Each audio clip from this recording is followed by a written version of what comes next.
Assalamualaikum warahmatullahi wabarakatuh. Alhamdulillahirabbil alamin. Asyhadu an la ilaha illallah wa asyhadu anna Muhammadar Rasulullah. Allahumma shalli ala sayyidina Muhammadin wa ala alihi wa sahbihi wa sallam. Wa sallam wa sallim, amma ba'd. Jemaah salat subuh Ramadan yang diridhai Allah, marilah kita sama-sama bersyukur kepada Allah telah diberikan kemampuan untuk dan kesempatan untuk mengalami bulan puasa sampai pada hari ini. Mudah-mudahan Allah sampaikan kita pada akhir Ramadan ini dan sampaikan kita Lailatul Qadar yang bisa mengubah diri kita,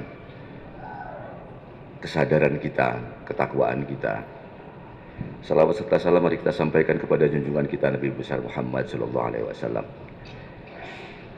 Untuk pagi ini mari kita sama-sama membaca surat At-Takatsur sebagai tadarus kita pagi ini. Jangan lupa mari kita niatkan untuk i'tikaf. A'udzu billahi minasyaitonir rajim. Bismillahirrahmanirrahim. Alhaakumut takatsur hatta zurtumul maqabir. Kalla sawfa ta'lamun, tsumma kalla sawfa ta'lamun. Kalla law ta'lamuna ilmal yaqin. La tarawunnal jahim inna thumma la tarawunnaha 'ainal yaqin thumma la tus'alunna yawma idzin 'anil na'im. Shadaqallahul azim. Jamaah sidang jamaah subuh yang diridhai Allah, saya diminta untuk membicarakan tentang wakaf. Saya memulai dengan surat At-Takatsur karena kira-kira surat At-Takatsur ini terkait dengan wakaf, walaupun dalam makna yang sebaliknya. Wakaf itu bagian dari infak, membelanjakan harta kita di jalan Allah.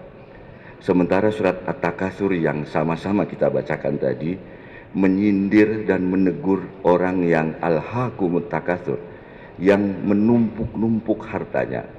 Alhaakumut takatsur, berbangga-bangga dalam memperbanyak harta, telah melalaikanmu.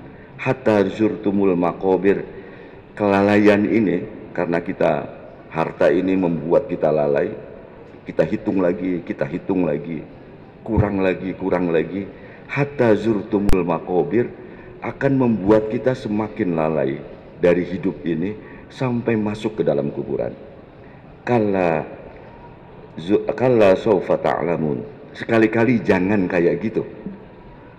Sawfa ta'lamun, kelak kamu akan mengetahui akibat dari kebiasaanmu menumpuk-numpuk harta itu.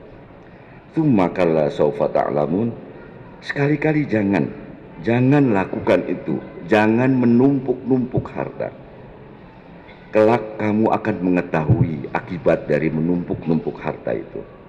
Kalla law ta'lamuna ilmal yaqin, sekali-kali jangan.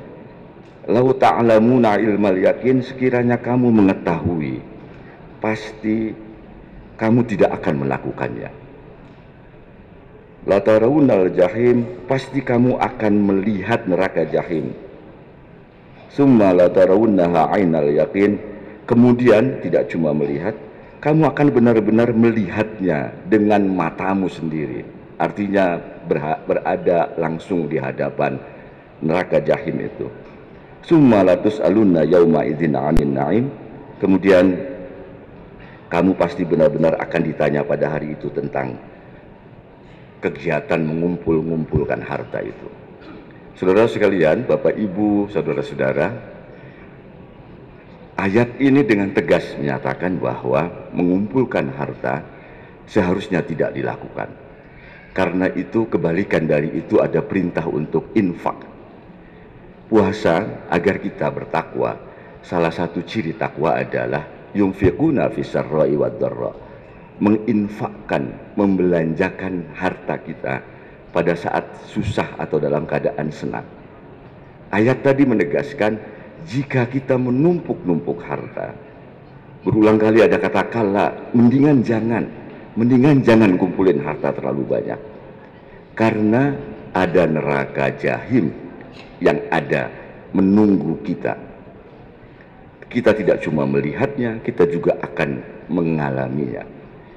Agar kita selamat, maka syariat mewajibkan kita, mendorong kita untuk melepaskan keterikatan kita dengan dunia materi.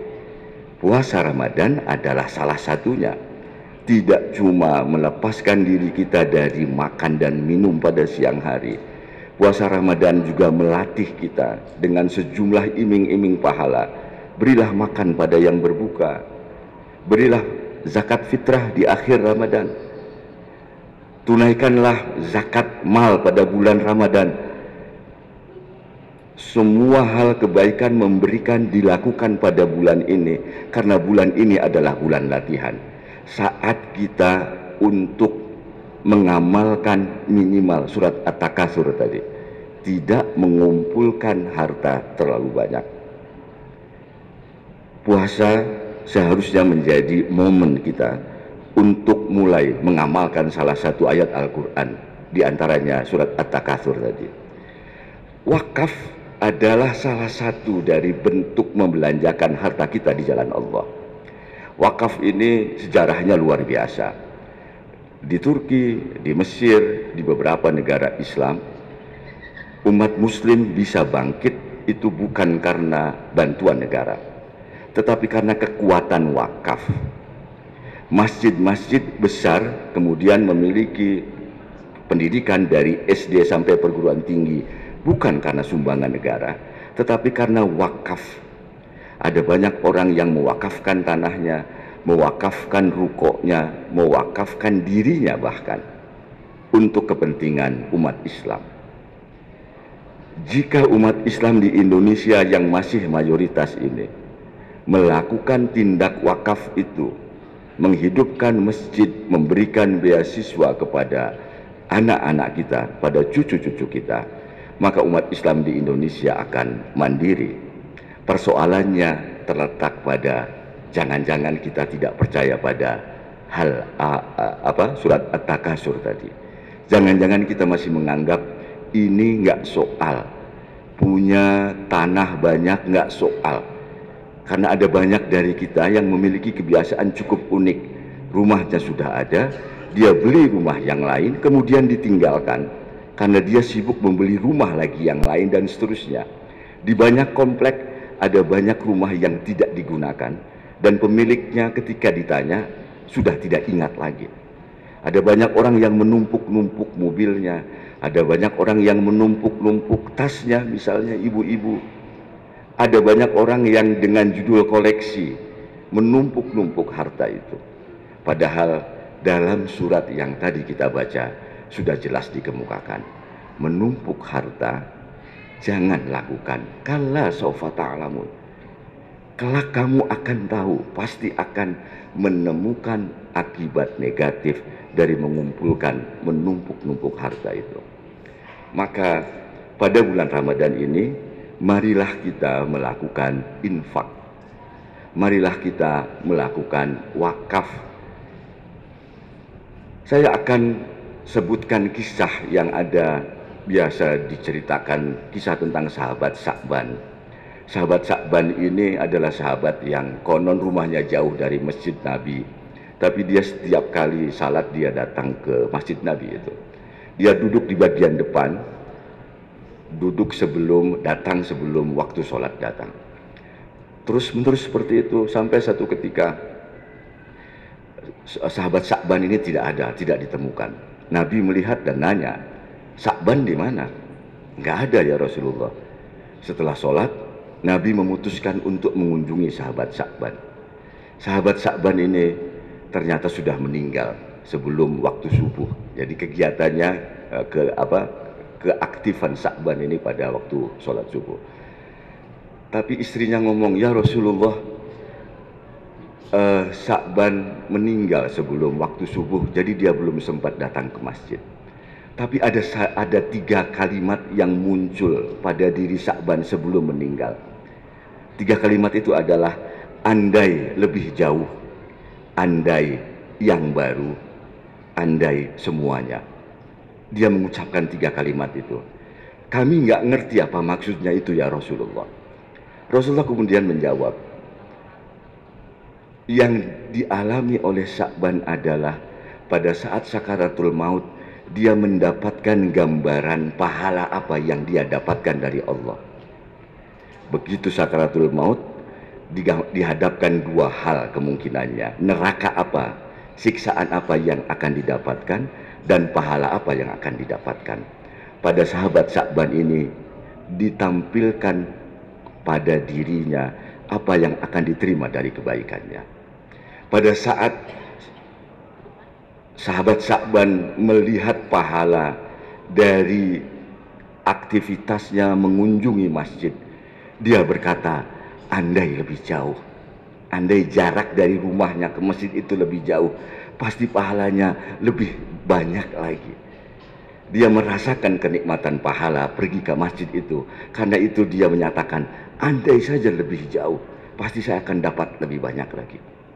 Kemudian andai yang baru, sahabat Sa'ban, kata Rasulullah, suatu ketika pernah pergi ke masjid, dia membawa pakaian rangkap yang baru di bagian dalam, yang lama di bagian luar.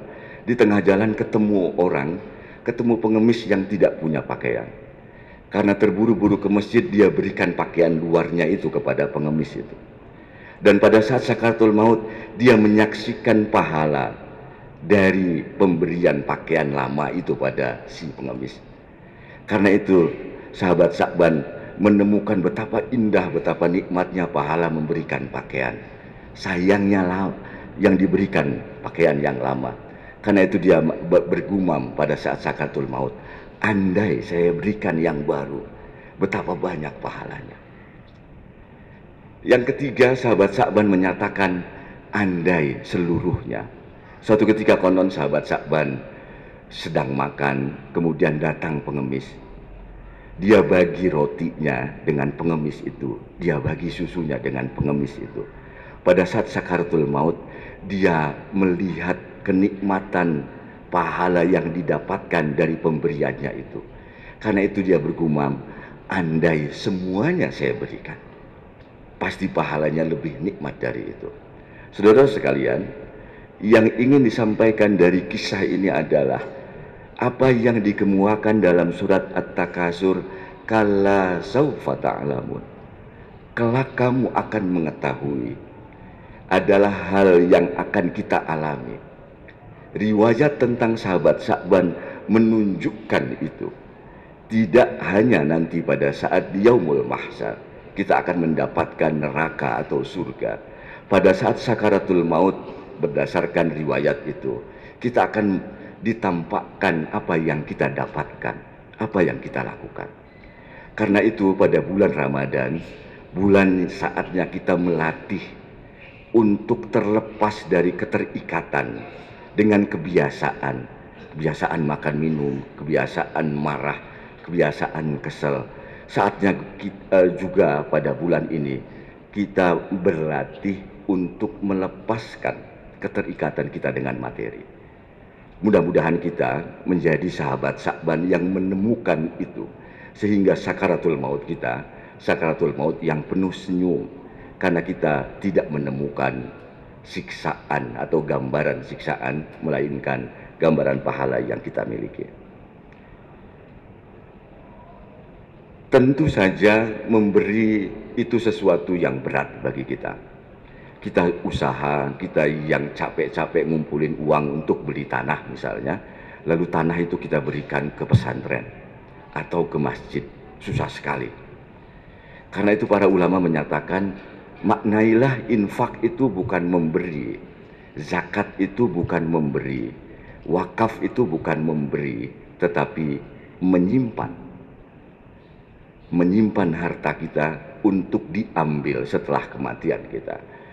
Pada saat kita mati, kita tidak lagi memiliki kesempatan untuk menambah. Pada saat setelah kita mati, kita tidak memiliki kesempatan lagi untuk menabung. Pada saat setelah kita mati, kita punya kesempatan untuk mengambil apa yang kita simpan. Biasanya kalau kita mengubah mindset kita dari memberi menjadi menyimpan, kita segera mau melakukannya. Kalau memberi kita kehilangan, tetapi kalau menyimpan itu masih ada. dan itu dilakukan nanti, akan diambil nanti setelah kematian, setelah kita tidak bisa melakukan apapun.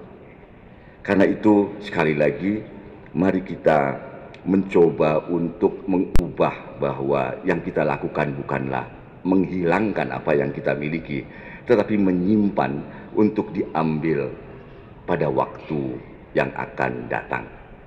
Ada satu kisah lagi yang ingin saya kabarkan. Ada seorang teman, anaknya kiai, mesantren di Mesir. Bapaknya ini kiai, karena kiai dia sering memberi sumbangan, memberi santunan kepada santri-santrinya. Kebutuhan santrinya dipenuhi. Tetapi begitu anaknya sekolah di Mesir, bapaknya tidak pernah mengirimkan uang. Jarang-jarang mengirimkan uang. Tapi kata si anaknya ini, begitu dia nggak punya uang, dia datang, dia ya Allah saya nggak punya uang, ada saja yang memberinya. Akhirnya anak itu selama di Mesir tidak pernah tidak punya uang. Dia nanya kemudian, apa yang menyebabkan saya selalu saja ada yang memberi? Kata kiainya, kamu diberi di sini karena bapakmu dulu memberi pada santri-santri yang lain. Maka di tempat lain kamu diberi sebagai balasan terhadap bapakmu. Bapaknya mengeluarkan uang di tanah air untuk santri. Anaknya mendapatkan uang dari yang lain, dari entah siapa, untuk biaya dirinya. Jadi memberi sebagai menyimpan ternyata tidak cuma akan terbukti di akhirat nanti, bahkan di dunia ini pada saat kita memberi maka kita akan menerima. Tidak ada karena itu kekhawatiran bagi kita, seharusnya bagi yang beriman untuk mulai memberi itu. Tentang wakaf ini, saudara-saudara sekalian, kita mengenal hadis yang idza mata ibnu Adam in qata'a amaluhu illa bisalasatin shadaqatin jariyah. Sedekah jariyah ini menurut para ulama adalah wakaf, bukan sedekah biasa. Karena itu wakaflah. Ada sahabat namanya Tolhah, ada sahabat lain namanya Umar bin Khattab. Ketika mendengarkan ayat Al-Quran, lan tanalul birra hatta tunfiquna mimma tuhibbun, mereka langsung datang pada Rasulullah, ya Rasulullah, saya mendengar ayat itu tidak disebut sebagai kebaktian jika tidak menyedekah, tidak memberikan harta yang paling disukai. Saya punya kebun yang paling subur, yang paling banyak kurmanya, yang paling banyak keuntungannya, saya wakafkan, saya berikan kepada jalan Islam. Jadi para sahabat ketika mendengarkan ayat Al-Quran langsung mencoba mencari cara untuk melakukannya. Kita tidak bisa seperti itu ternyata. Dimulai dengan surat Al-Hakumut, belum tentu kita tergetar dan teringat pada, oh iya saya punya ini banyak, karena itu saya akan berikan. Belum tentu. Sementara para sahabat cuma mendengarkan tidak disebut sebagai kebaktian sampai membelanjakan harta yang paling disukainya, dia langsung berburu kepada Rasulullah Muhammad Sallallahu Alaihi Wasallam. Mudah-mudahan Ramadan ini menggerakkan hati kita untuk mulai berinfak, berwakaf, bukan untuk siapa-siapa, tetapi menyimpannya untuk kepentingan kita di masa depan. Karena itu ada banyak aktivitas yang seharusnya kita bisa lakukan. Maksud saya, ada pertanyaan bisa jadi. Itu bagi yang punya uang, yang punya harta. Bagaimana dengan yang tidak memiliki harta? Apakah ada kesempatan untuk berwakaf atau berinfak, sementara untuk dirinya saja tidak punya? Ada satu kisah menarik. Ini bukan dari riwayat hadis, tapi pernah terjadi di salah satu pesantren. Ada suatu ketika ada seorang anak muda datang di satu masjid. Beberapa waktu sebelum datang waktu sholat, dia melihat seorang nenek yang sudah tua mengumpulkan daun satu-satu, dikumpulkan, dimasukkan ke tempat sampah, dia kumpulkan itu. Neneknya sudah tua renta karena itu jalannya tidak begitu baik, tapi dia kumpulkan itu satu-satu. Anak ini kemudian sholat, nenek itu juga sholat. Setelah sholat, anak ini langsung setelah doa sebentar dia langsung ke halaman, dan halaman tentu saja belum rapih karena nenek itu dengan kemampuannya yang sangat renta mengumpulkan daun satu demi satu. Disapunya daun-daunan di halaman rumah itu, disapunya sampai bersih, dan ketika itu muncullah si nenek tadi. Nenek itu bukannya terima kasih, dia marah pada si anak muda ini. Dasar anak muda kurang ajar, kenapa kamu merampas hakku? Anak muda ini tentu saja merasa aneh, karena niat dia untuk menyapu dengan cepat adalah untuk meringankan beban si nenek itu. Apa salah saya, kata anak muda itu? Kamu telah merampas kebaikan yang akan kusimpan di hari akhirat. Tidakkah kamu tahu, setiap daun yang saya ambil, saya membaca salawat. Setiap daun yang saya ambil, saya membaca salawat. Karena saya tidak punya apa-apa, saya hanya punya tenaga. Saya ingin daun-daun yang saya ambil yang mengotori halaman masjid ini, di akhirat nanti menjadi saksi saya. Gara-gara kamu, hari ini saya tidak memiliki saksi atas kebaikan saya. Saudara-saudara sekalian, cerita itu sengaja disampaikan untuk membuat alternatif lain. Jika kita tidak punya harta, kita punya tenaga. Ada banyak masjid yang WC-nya pesing. Selama ini kita memilih untuk mengeluh, menghujat, DKM kurang ajar, uang kencelengnya buat apa? Padahal bisa jadi itu adalah kesempatan kita untuk membersihkan WC yang pesing itu. Ada banyak masjid yang karpetnya sudah bau, keras, dan lain sebagainya. Dan kita memilih untuk menghujat selama ini, menyalahkan. Padahal bisa jadi itu undangan Allah agar kita mewakafkan tenaga kita untuk membersihkan itu. Mari kita memilih menjadi muslim yang tidak banyak mengkritik yang lain, tetapi menggerakkan diri kita untuk melakukan sesuatu. Seperti nenek tadi.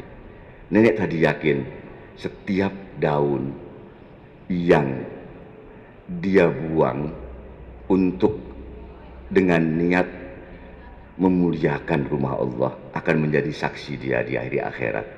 Karena itu dia lakukan itu. Tentu ada banyak hal yang kita bisa lakukan. Dokter bisa jadi uangnya tidak ada, tapi dia bisa gratiskan pengobatan 1 hari dengan wakaf, dengan niat untuk wakaf. Ada guru bisa jadi mewakafkan waktunya untuk memberikan ilmu secara gratis. Yang muda bisa jadi mewakafkan waktunya 1 jam dalam 1 minggu misalnya untuk mendatangi panti jompo, untuk mendatangi panti yatim, untuk menghibur mereka. Atau sekedar untuk menyeberangkan orang-orang di jalanan yang sangat ramai lalu lintasnya adalah cara untuk mewakafkan apa yang kita miliki. Sengaja disampaikan seperti itu karena jangan sampai kemudian kita ngiri itu sih ibadah untuk orang kaya, sementara yang miskin apa ibadahnya? Ada banyak. Jangan khawatir. Karena itu bulan Ramadan adalah bulan saat kita mewakafkan sesuatu di jalan Allah Subhanahu wa taala. Saudara-saudara sekalian, terakhir saya akan mengutipkan surat Sajdah ayat 12. Kemudian nanti ada ayat 15 yang menceritakan situasi nanti di hari akhirat. Walau taro idil mujrimuna nakisu ru'usihim inda rabbihim. Alangkah ngerinya jika kamu melihat orang-orang berdosa itu menundukkan kepalanya di hadapan Robnya. orang-orang berdosa itu sujud di depan Allah dan memohon, Rabbana absorna wa sami'na farji'na na'mal solihan inna muqinun. Ya Tuhan kami telah melihat neraka dan mendengar, sebelumnya pernah mendengar ini disampaikan oleh Rasulmu. Maka kembalikanlah farji'na, maka kembalikanlah kami ke dunia. Na'mal solihan, kami akan melakukan kebaikan. Balikin kami ke dunia, kami akan lakukan kebaikan.